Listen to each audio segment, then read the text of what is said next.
Hello and welcome to the Screenplay Lab. I'm your host, Jeff Barker, and this is a podcast where we look at screenplays as an independent literary piece, not just a blueprint for the film.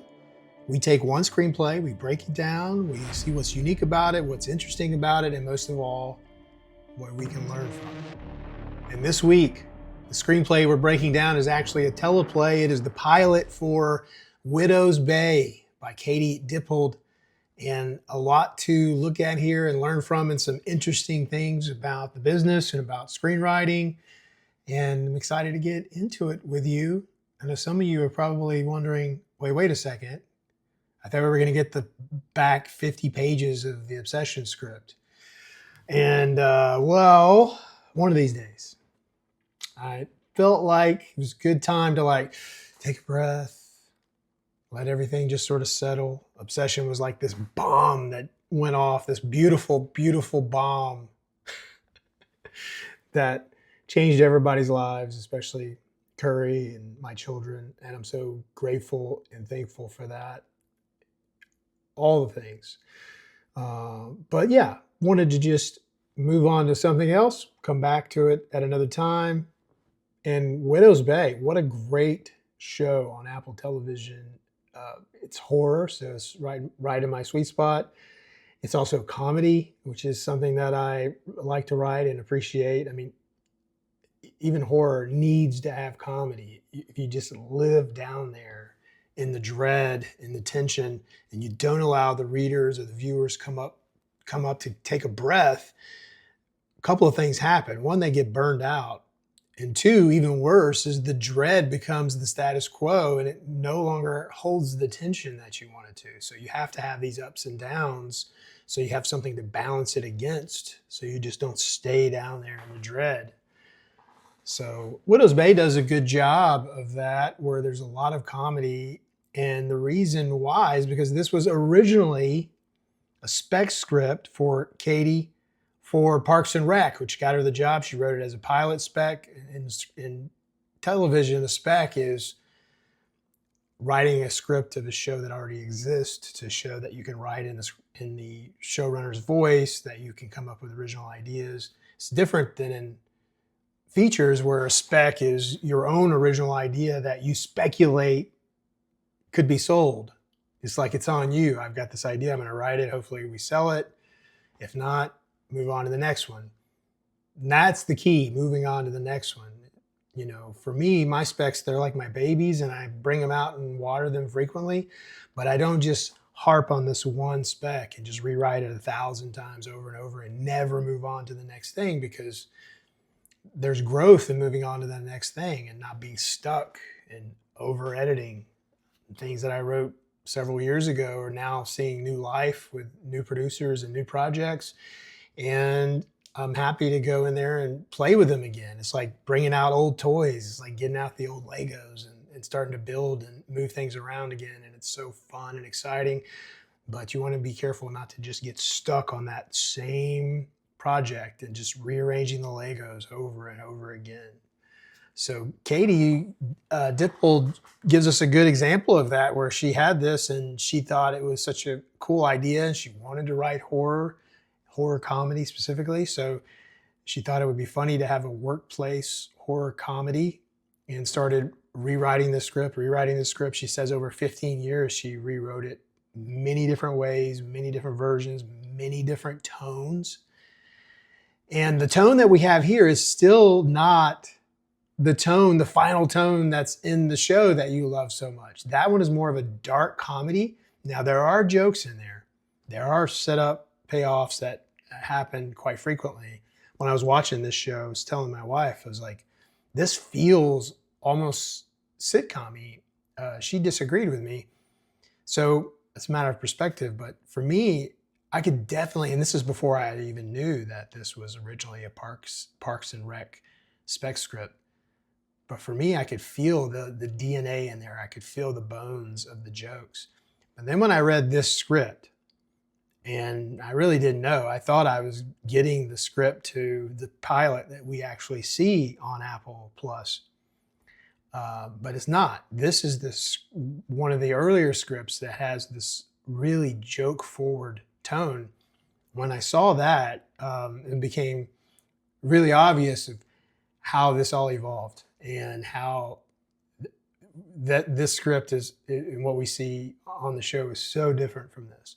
But this is definitely worth studying for a couple of reasons. One, to show how a script can evolve and change, and also to see how to do a true comedy script, because there's a lot of people who love comedy, who want to write comedy, and this is it. Like, if you want to be in a writer's room and write comedy, or you want to sell a pilot that's a comedy show, you really have to have that joke per minute, half-minute mentality, where you have this there are jokes in there that are long setups and payoffs, but there are also jokes that are hitting constantly.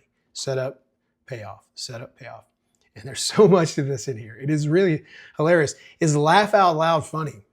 For me, anyway. When I read this, I laughed out loud 5 or 6 times at least. So this is definitely one worth getting into.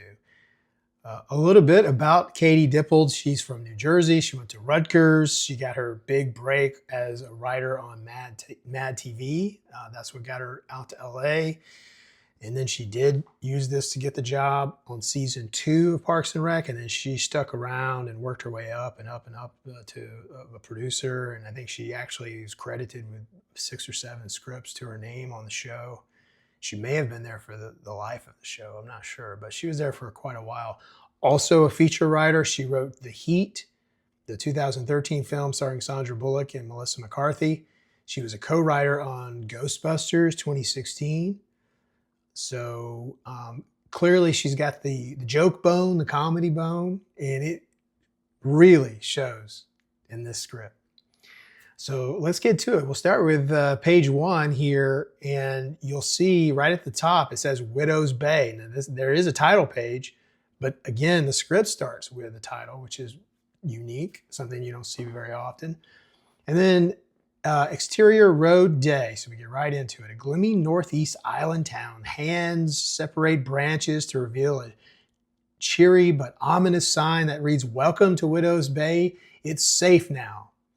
So here, whenever we see something on screen, one of the most common options is to put it in all caps. She does that here. Also to italicize it. She does not do that. Not her style. But cinematic writing right off the bat. Hands separate branches to reveal a cheery but ominous sign. So you can visualize that. You can see that. She's a very good writer. Exterior, town square, morning. Mayor Loftus, see, same mayor, was with more worry lines than the average man in his 40s, hurries down the street. So that is a really good character description. More worry lines than the average man. It tells us a lot about the character in very few words. Here she says in his 40s. So instead of putting the 40 in brackets, she chose to put that in the sentence. It's a very common way to do it. I think a lot of people fall back on what we see more often is just put the age in brackets, or parentheses, I should say. But if you can work it into the sentence and it makes sense, why not? Let's do it. A disheveled man laying on a bench hops up when he spots Loftus. This is the town crazy Alan. So this is a show and tell sentence where she tells us what we're seeing and then tells us what we saw. So this, a disheveled man, she doesn't capitalize it because she comes back and says, "This is the town crazy Alan." Alan, pointing a finger, says, "We're all doomed!" Exclamation mark. Loftus doesn't stop walking. And she again, this is where we look at how screenwriters have different voices. Here she says Loftus doesn't stop walking, goes with the negative, versus Loftus keeps walking or Loftus walks past. This is to show that Loftus was already walking. And so this is a choice. Mayor Loftus says, "Not today, Alan!" Exclamation mark. I want you to notice all the exclamation marks. She loves some exclamation marks. There's a lot in here. "It's too early and I'm not in the mood," he says. Alan says, "Blood, murder."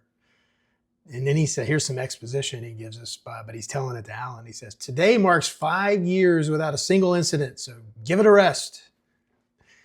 And then here, Alan says, you're going to wish you listened to me. You never listen to me. And here's where I wanted to point out the double space. So she's a double spacer. Oh no, don't double space. It's totally cool, but she does it throughout in action lines and in dialogue, puts the double space in like the old typewriter days. Actors many times say they love this because it helps them have more room to mark up their scripts as well as be able to more clearly see the lines. So you're not cursed if you do it. Go for it if you like it. Mayor Loftus says, if you ever had some factual information, I'd be all ears. And then Alan says, we will drown in our sorrows. And look, exclamation mark, exclamation mark, exclamation mark. Fantastic. I'll put it on the agenda. So already we can see the high comedy going for the laugh in the first scene. Mayor Loftus hurries around the corner as he fixes his tie. Exterior Widow's Bay Welcome Center moments later. Something to point out here is moments later is one of these time tags where the most common way to use it is when you stay in one location. When you're like, I don't know, in the gas station and you're at the counter and you're putting all your chips out and all your drinks and everything. And then you want to fast forward to the guy behind the counter, ding, ding, ding, ding, 1742, and skip all that. You could do moments later. I mean, you could even spread it out even more than that. It could be like at dinner and everybody just sits down to eat. And then the next shot, everybody's rubbing their belly and you want to show that they finished eating and pick up the conversation there. Same location, moments later. But there are some writers who like to use moments later to just basically paste the script in general. This is less common, but it is done quite a bit. I see it a lot, especially in emerging screenwriters. Not to say it's wrong or anything, but I think it's important to see the difference. So here we're at a new location and Katie says moments later, so she's using it to just paste the script rather than same location, moments later. Loftus spots a couple looking around holding a brochure.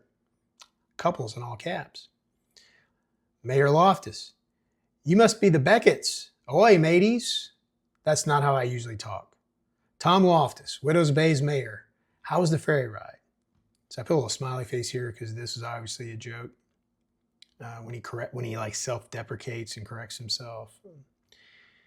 Robert Beckett, so here's a unique thing to point out, is she chooses to not name the characters in the action lines. And sometimes, more often than not, probably, you would see Loftus spots Robert and Judith Beckett, a couple looking around holding a brochure. So we don't get any indication who they are in the action lines other than they're just a couple, but when in the dialogue, he names them. I'm sorry, she names them. And Robert Beckett says, we were the only ones on it. Mayor Loftus, parenthetical, not surprised. Well, that's strange. Judith Beckett. So now we're getting the other Beckett person who is also not named in the action line. Hey, I think I've heard of this place. Isn't Widow's Bay the place where that was attacked by birds or something? Mayor Loftus, no, you're probably thinking of Whittler's Lay. Judith says, that doesn't sound like a real town. And then Alan, remember the guy from before, off screen says, you're doomed if you stay. Mayor Loftus says, let's head on inside to the Welcome Center. And then interior Widow's Bay Welcome Center later. So again, with the time, you see now how she's doing it. They enter and find Patricia, late 30s, an attractive woman with short, take me seriously hair at the counter. And she puts take me seriously in all quotes. Again, she's very good with using these quippy, short descriptions that give us a lot of information about who the character is. Mayor Loftus says, everyone, this is Patricia. She's the heart and soul of this town. Patricia says, born and raised. So you're thinking about moving here? They nod. Mayor Loftus, they run an art gallery. Wouldn't that be nice? Get some culture in this town? Patricia, oh, I was hoping they'd be scientists. I always thought that would come in handy here. So that's a joke. The Becketts look confused. Mayor Loftus, parenthetical, changing topics. So this is something that may not be necessary, but she wants to add that on there to make sure that it's very obvious. Patricia, how's the town museum coming? Patricia says, it's ready. You guys want to see it? Mayor Loftus says, well, I haven't seen it yet, so maybe I should give it a quick look, see to make sure. And then the action line or the character tag here says Judith. Before she had been calling her Judith Beckett, so that's probably just a typo. It's the only time I see that. Mayor Loftus says, okay, sure, Judith says, I'd like to see it. Mayor Loftus says, okay, sure, I'm sure that would be good. Interior Welcome Center moments later. So this is, we were already in the Welcome Center. Yeah, so this is the more traditional way of using moments later, just to show you the difference.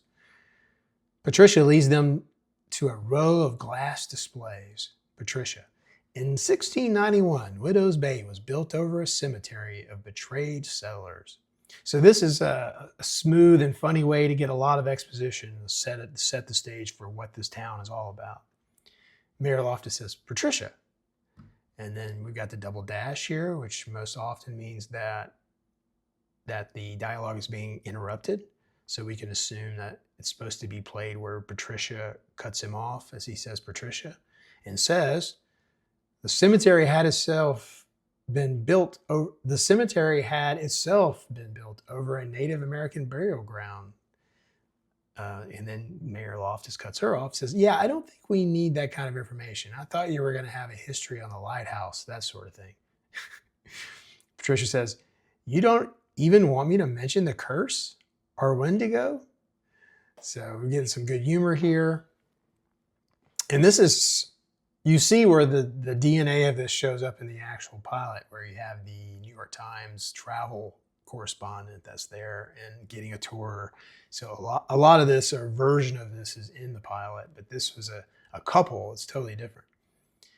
The Becketts look at Mayor Loftus. He forces a smile. That's always a good one. Forces a smile. Mayor Loftus, look, now we've had a colorful history. Some people are afraid of that history. Personally, I find the town with a story charming. Okay, I get you.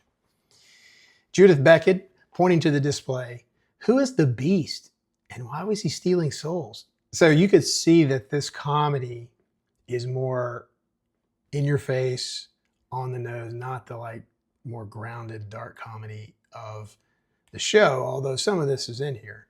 But this is like joke. Okay, so we've established that. I'll stop saying it, but I just want to make sure you see that. And throughout the script here, I wrote either humor or smiley faces just to show and I didn't even hit all of them, but to me, these were the ones that were obvious jokes. Mayor Loftus says, please don't read that. It's funny, I can picture him doing it. Very deadpan. Okay, interior welcome center later. They reach a display case with a photo of a church. Patricia reading, in 1811, town residents spent time in the Protestant church on Mayfair Street. Mayor Loftus, that's nice, isn't it? A church-loving town? Patricia, reading further, forced inside due to a deadly fog that immediately turned to cannibalism.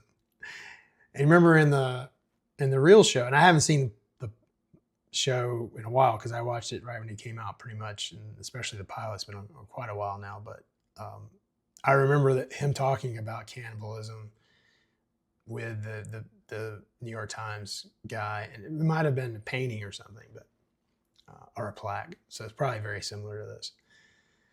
And the mayor says, they were a decisive people. You know what?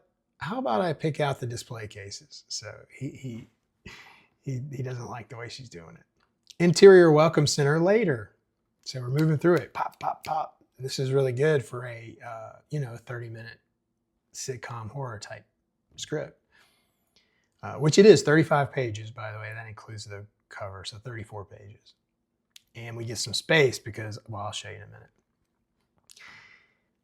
He walks them right past the glass display of a photo of a sickly man, all caps, tied to a bed, clearly possessed by the devil, also in all caps. So a lot of times God, the devil, or is not all caps, but in this case, she chose all caps, probably because like in this world, ghouls and goblins and things of that nature not only exist, but they're present. Who is bursting out of his skull in a wave of fire? Mayor Loftus. This is page 5. No, this one's boring. Don't look at it. So he's turning them away. Interior Welcome Center later. Mayor Loftus approaches a new case. And he says, excited, parenthetical.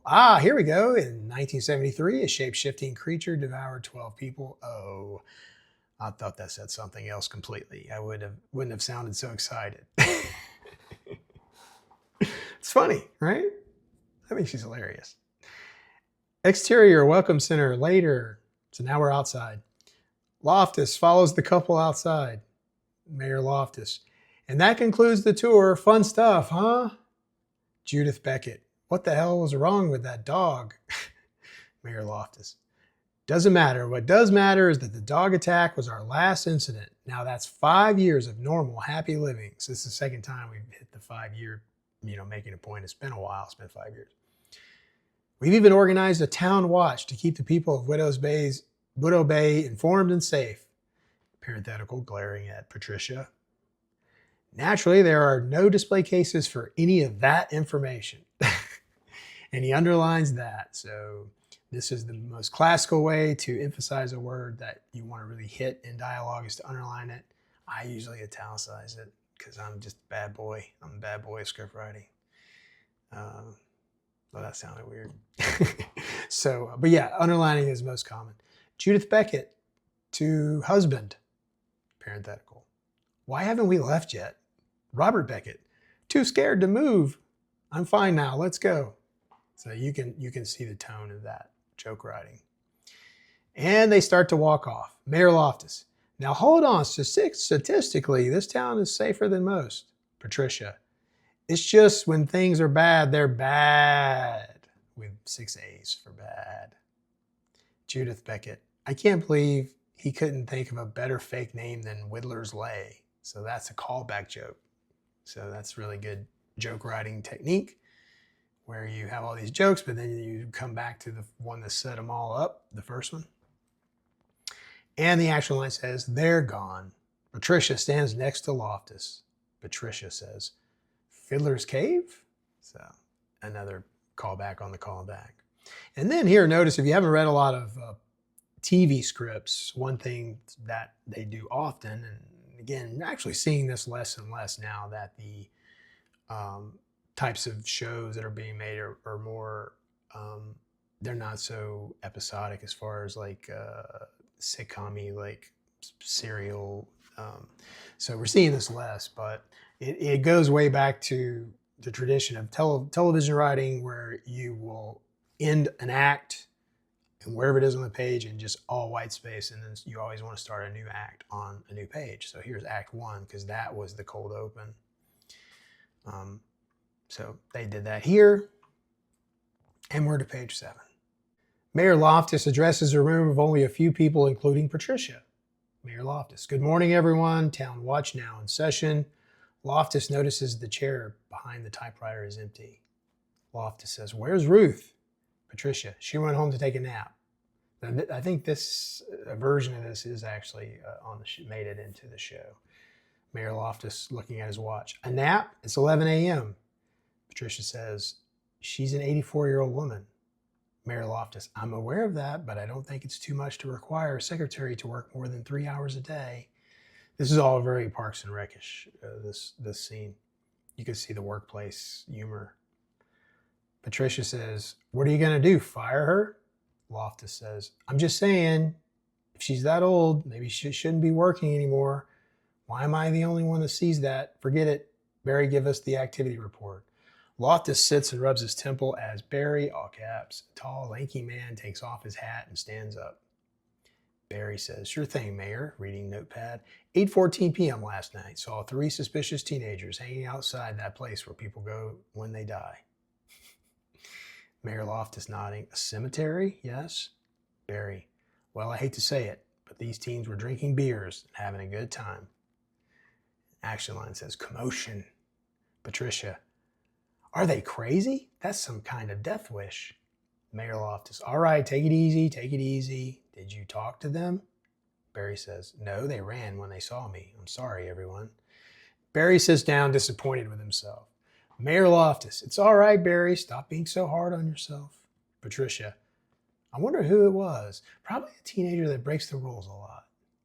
Silence as they all look at Mayor Loftus, who sighs knowingly. He says, okay, I will talk to my son later. Thank you. Moving on. The new museum, Patricia has done things with it.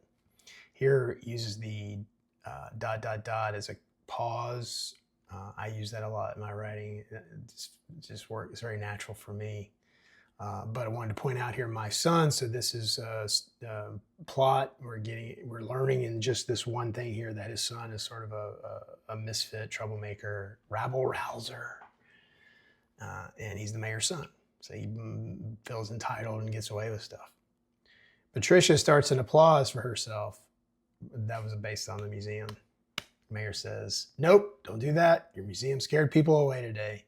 Patricia says, oh, I have some gossips. She's changing the subject. Page 9, Mayor Loftus says, that's strange. I don't see that on the itinerary. Patricia, you know who's talking about moving out of here? Gus Stevens from the pastry shop. Barry says, what? Mayor Loftus, Gus threatens this once a year. He was born here. He's not leaving. Okay, now this is a major exposition, and this is very well disguised, I think.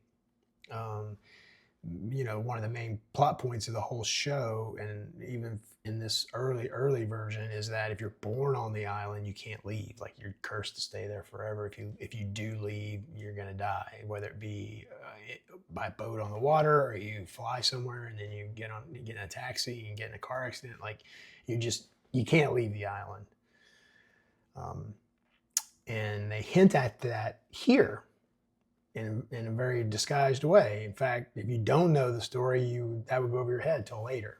Patricia says, I think he means it this time. Says he can't live here anymore. Barry says, well, I can't live without his flaky pastries. So that's a joke.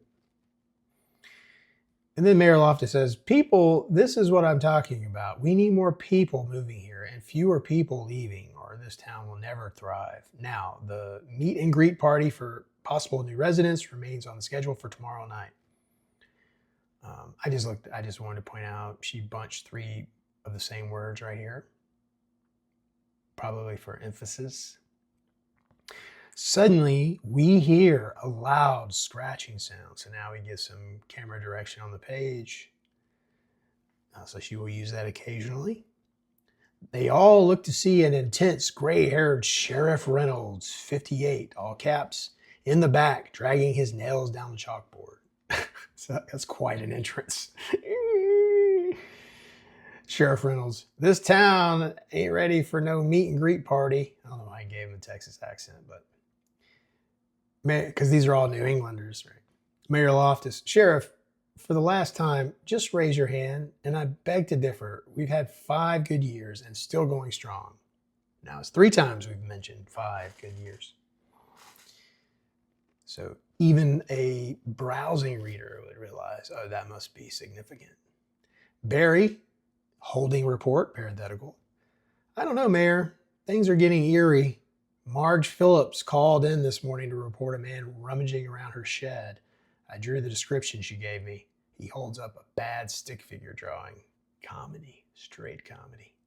Unfortunately, I'm not a sketch artist, so I'll just tell you what she said. Parenthetical reading. A large man in a black jumpsuit with an unkept hair and a white mask holding a knife. It's very specific. Patricia says, Grimshaw. Now, Grimshaw, I think that's what he's called, is in the show. It's probably like episode 3 or 4 or something. It's not I don't believe it's the pilot. Maybe, I don't know, it's been a while. But yeah, so that is something that's lasted. This guy who's like a murderer, like a slasher. And he's back. Instant commotion, action line. Mayor Loftus, calm down, damn it. I would love just one meeting without commotion. Isn't that funny? That's in the dialogue commenting on the action line that she just wrote. I like this lady. She's awesome. It was not underlined, so it was not Grimshaw. Grimshaw hasn't terrorized this town since 1989, and he was cremated. So now we're getting some of the rules of this world. I use the word rules lightly, but anytime you're establishing a world, and you can have the most grounded world there is. You could be 40-year-old women that all work at an ad agency in New York City and play by real world rules. You're still establishing the world. And in this one, we're learning that the rules of this world are that creepy crawly things happen. The thought of this guy dying and coming back is possible. The one objection here is that he was cremated. He doesn't have a body. Not that he could come back from the dead. And everybody's in on it. Everybody in the town knows about it and doesn't think it's weird. That is different from the show, where the show is more dark comedy and they withhold so that you have this tension and you have this mystery. Very different. So this is a great exercise to see different ways that you could write the same story. And this is why character voice is so important. You could take the same concept, same characters, the same plot, and give it to 20 different screenwriters and tell them, like, go crazy. Write it however you want. And you'll have 20 very different variations of that. Okay, Barry says, now that I think about it, when I was at the cemetery last night, there was a lit candle at his mother's grave. Now that I think about it. Why would a crazed mass murderer take the time to light a candle? That's Mayor Loftus. And Patricia says, he's going to come after me first. I know it. First of all, this is Mayor Loftus. Marge Phillips is a lunatic. Secondly, that's it. And he sighs. Sheriff, why don't you check it out and we can put this nonsense behind us? Sheriff Reynolds is already packing 3 shotguns, a Molotov cocktail, and he storms out the door. Comedy. All right. Mayor Loftus says, just relax, everyone. I, for one, am not worried in the slightest. On an unrelated note, let's discourage any babysitting, canoeing, or all-female slumber parties for now. Meeting adjourned. That's funny. I think I did laugh out loud on that one when I read it, because it's like being very tongue-in-cheek about the tropes of horror. And they live in this world where these things happen. So it's like, lock it down. No all-female slumber parties are allowed. Page 11, exterior, Main Street, later. Mayor Loftus angrily approaches 3 teenagers huddled together in front of a movie theater, including Evan, all caps, parentheses 16. So this is the son that was mentioned earlier. Mayor Loftus, Evan, I need to talk to you. You snuck out last night, didn't you? Evan hides something in his mouth. Mayor Loftus, what are you eating? What food is in your mouth that you shouldn't be eating? I wasn't born yesterday. Spit it out. Loftus holds his hand under Evan's mouth. Evan blows smoke into it. Mayor Loftus says, is that pot smoke? So there is a kind of version of this in the show, but it's more grounded. He immediately is on to the fact that he's smoking pot. The humor is more like just a kid thinking he can get away with something. This is more, again, in-your-face comedy. He frantically tries to catch some and smell it. So this is like, he wants to see if this is pot smoke. This is so you can see how the tone is very different. Mayor Loftus says, Evan, I have very few rules. Very few. No drinking and no pot. And be inside by sunset. Evan says, inside by sunset, no food after midnight. I'm like a Mogwai. And I had to look that up. Mogwai's like a gizmo in Gremlins, like a cute thing that becomes dangerous and evil. Mayor Loftus says, you watch your mouth. Evan says, you clearly don't know what a Mogwai is. What else am I supposed to do in this town? There's nothing to do. Mayor Loftus, you're standing in front of a movie theater. Go see a movie. Evan, can we get some new movies in this town? Because I don't want to see The Bodyguard again. That's a funny one to pick. A very well-known movie that teenagers probably wouldn't care about. The bodyguard sits on the movie marquee. The action lines here are so great. They're just really sparse. The white space on the page is excellent. No wasted words for the most part. Mayor Loftus, I will pay for your tickets. How about that? Do we have a deal, kids? Stop smoking pot and I'll buy you a movie. The kids look at each other and nod. Mayor Loftus proudly marches up to the box office, then wheels around. We have the ... Mayor Loftus, wait a second. You're supposed to be in school. The teens say, damn, ugh.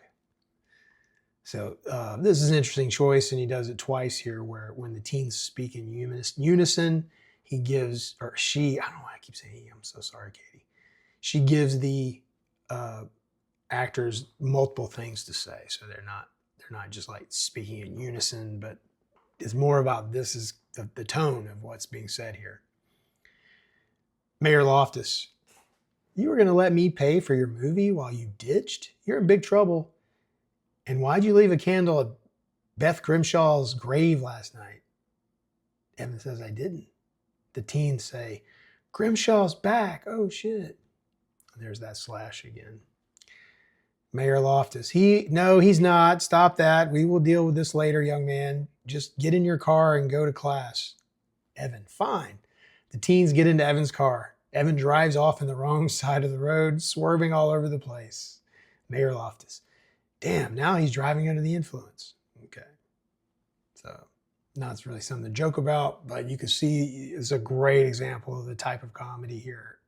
Very, well, for one thing, he's talking to himself. So if this were a more serious, grounded, dark comedy, the actor wouldn't be making comments to himself like that. Interior Welcome Center. Later, Patricia stares at a glass display. Mayor Loftus enters. Mayor Loftus. Patricia, I'm headed home to prepare for the meet and greet party. You all right? Patricia, I was just looking at this. Mayor Loftus leans forward and reads the plate card. Mayor Loftus, parenthetical, reading. And then she puts it in quotation marks here to indicate that he's reading, which is one way to do it. Widows Bay was terrorized in the 80s by Grimshaw, a masked maniac killer who returned to town 5 times, stabbing teenagers before finally being shot down by Godot. And then Patricia says, that should say for good. Mayor Loftus, this is a really bad museum.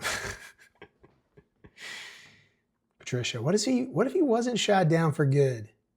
I can't sleep knowing this man could just suddenly go on a murder rampage again. Loftus tenses.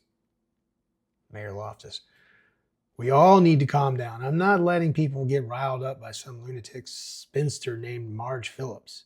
That woman is a fucking asshole. Anyone knows that. Patricia says, you sound real mad at Marge Phillips. Because this is the second time he's trashed her for really no reason. Mayor Loftus says, I admit that anger may be misplaced. So funny. Anytime self-deprecating humor is always funny. Patricia, I was only a teenager when this happened. Oh yeah, this is going to be good. But it feels like yesterday. Then, which is another way to say beat, Tom Grimshaw caught one glimpse of me 20 years ago and has been obsessed with me ever since. Really? Why do you think I keep my hair short? So he would fall out of love with me finally. Then you probably shouldn't style it every day and wear all that makeup. I'm not gonna be ugly, Tom. I won't let him ruin my life. Funny. Mayor Loftus says, even if he's back, which he's not, you're fine. Grimshaw murdered teenage girls. You're what, 39 now? Uh-oh. Patricia's eyes well up with tears. Are you saying I'm too old for him? That's not what I'm saying. I think you look great, Patricia. Patricia storms out. Parenthetical, calling after her, he says, why is that more upsetting? So funny stuff. And then we get our first long action line. And it's an interesting choice here. It almost seems like one of these consolidations to save space. I mean, I don't know, I'm just guessing, but It could really be like 3 or 4 paragraphs because it's very like this happened, then this happened, then this happened, then this happened. Usually, most commonly, you bunch those together in beats, but here it is. Interior, Mayor Loftus' house, night. Loftus hums to himself as he pours sauce onto a plate of spaghetti. He takes a fork and tries to make it look nicer. He walks over to the refrigerator and reaches down to the bottom drawer and pulls out Parmesan cheese. He stands back up and notices a window in the kitchen is cracked open. Loftus looks nervous. He walks over and locks it shut. He turns back to the counter. The plate is gone. Loftus lets out an embarrassing gasp. So that's 8 lines. That's all one. Even it's split on the page here, just by the where the period ends on one sentence, it looks like this is all one paragraph. This is the first type of writing I've seen like this from her, where it's very like this happens and this happens. Evan off screen says, "Sup?" It's good dialogue. Evan stands in the doorway, scarfing down the spaghetti. So, mystery solved. Loftus, Jesus Christ. And she underlined Christ, so, and all caps. So it wasn't the Jesus part. She wants the actor to nail the Christ part. And then Evan says, "Cool, gasp. That's enough, young man. I'm glad you're home. We have some items to go over. Bummer. I've got all these school projects to do." Comedy. If only 1 out of every 10 lies were true. Have a seat. So then we leave the kitchen and we go to Exterior Road later. Sheriff Reynolds drives with Barry in the passenger seat. "Sheriff Reynolds, keep an eye out, kid, because if he's out here, he's hunting." They pass an abandoned, spooky house. Okay, this is definitely one I laughed out loud on. This is funny. Barry says, "Isn't that Grimshaw's old house?" Sheriff Reynolds, "No, that's the child killer's house. That was burned alive by the town." Sheriff Reynolds stops in front of an even creepier house. "Grimshaw's is that one there, right next to it. That's Satan's patio right there," which is really funny. And then Barry says, "Gives me the creeps.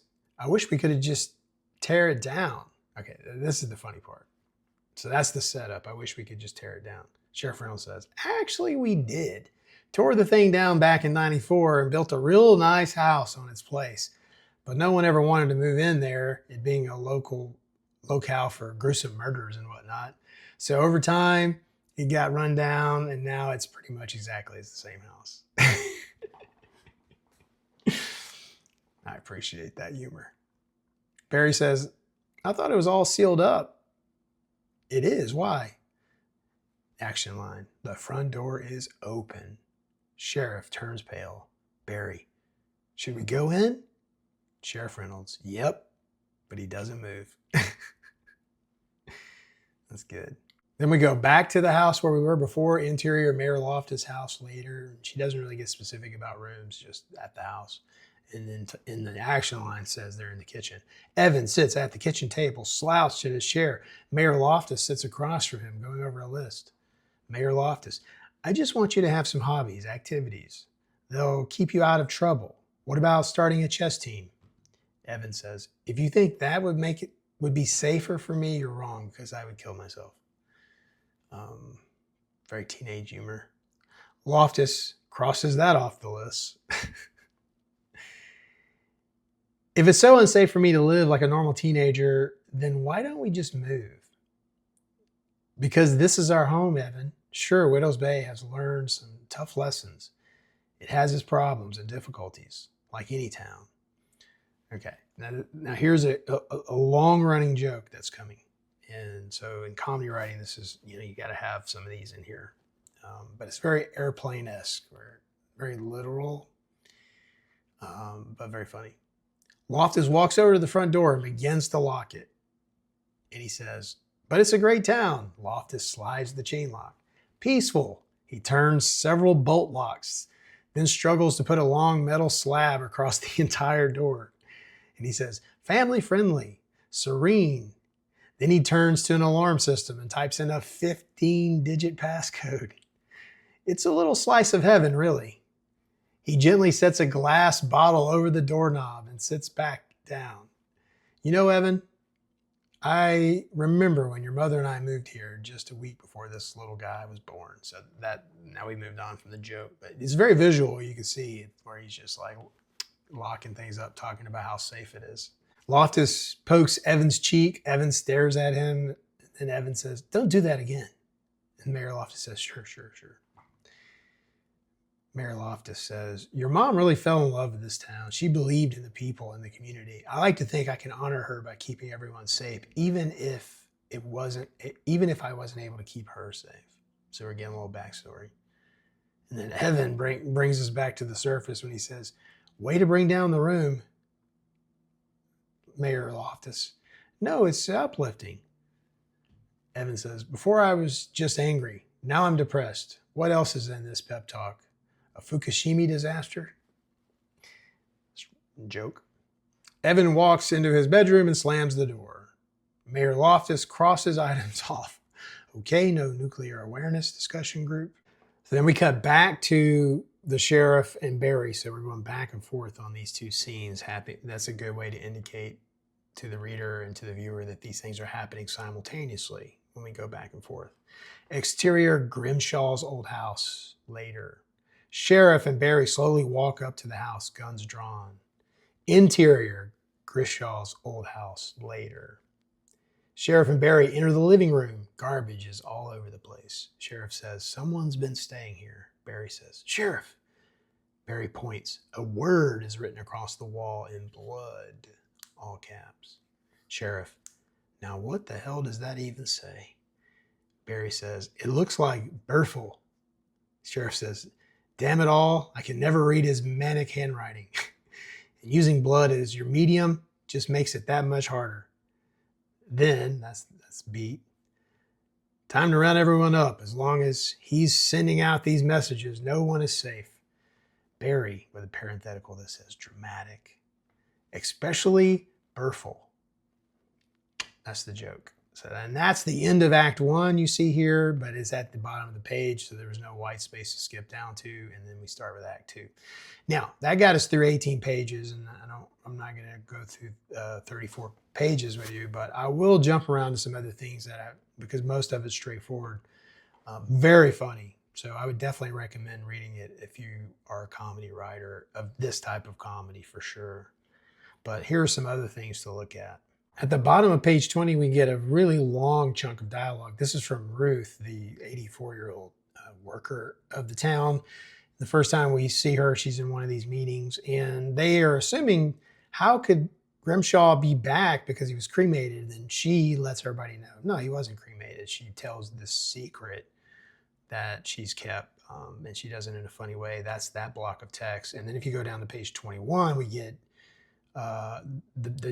we find out he wasn't cremated. And then the joke, the button at the end was Mayor Loftus says, "Damn it, can one freaking person ever just burn one crazed murderer's corpse properly, for shit's sake?" Which is pretty funny. And then on 21, this is really funny and worth looking at, is when they go to the morgue. So I'll read part of this. Interior County Morgue later. Art Garrett, 80s. County mortician leads Loftus and the sheriff into a creepy basement vault with a hanging light bulb. Loftus says, "You guys really make it more creepy than it has to be down here. It doesn't have to look this spooky." Art pulls out a set of creepy old long keys. Loftus throws his hands up like, "Really?" And then it just keeps going and going, and it's just like creepier and creepier. And it's just, the joke is like, the morgue, like, you don't have to make it this scary, this weird. On 28, we get a camera angle on the page. It's the first time we see that. It's here it says angle on Loftus talking on his phone, which was a unique choice given the writing tone of the rest of the script.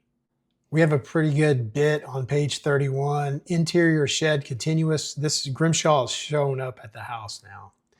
Loftus closes the door. He goes to the shed, which is like one of these tropey slasher things. You end up in the shed with all the chainsaws and such. Loftus closes the door behind him and slides a nearby broom against the door, securing it. He throws everything inside the shed in front of the door, rakes, garbage cans, etc. Grimshaw's knife stabs through the door. It pulls out and stabs again. Lotus pulls out his cell phone and hits speed dial. And he's calling his son. Evan's voicemail off screen, which is, what you would do for a phone. Yo, this is Evan. Beep. Mayor Loftus says, Evan, it's your father. I might not be around much longer. I just want you to know that I love you. You got the double dash means he's interrupted. Evan's voicemail says, ha, that beep was me, fool.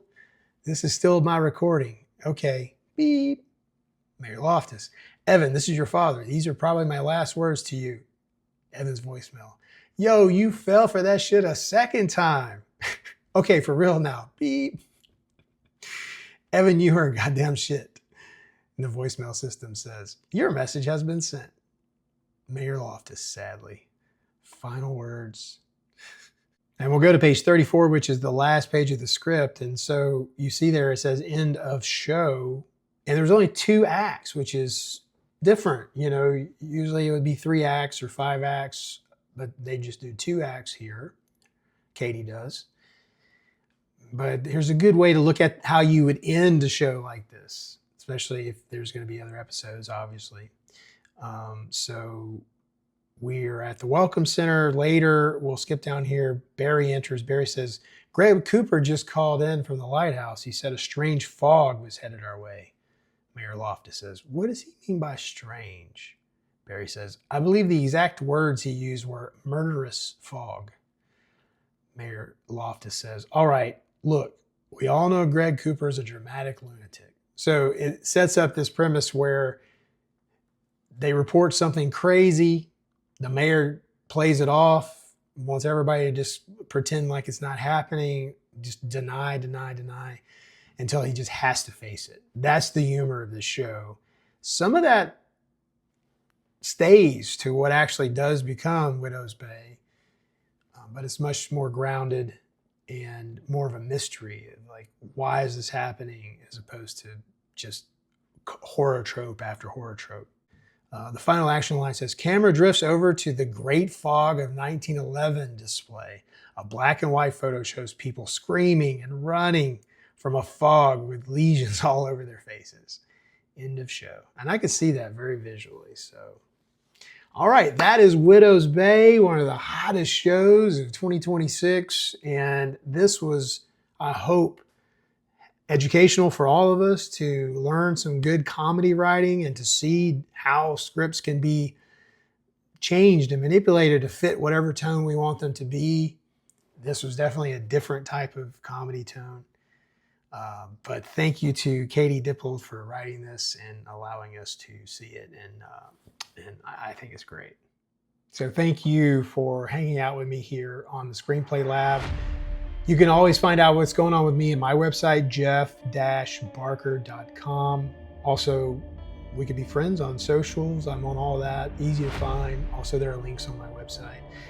And you can listen to this podcast through Apple, Spotify, all that, or you can watch it on YouTube, share it with your friends. That'd be cool if you did that. But I'll be back next time with another feature screenplay. That's what we usually do. And I will see you then. Thanks for coming by. Thank you for watching my dad's podcast.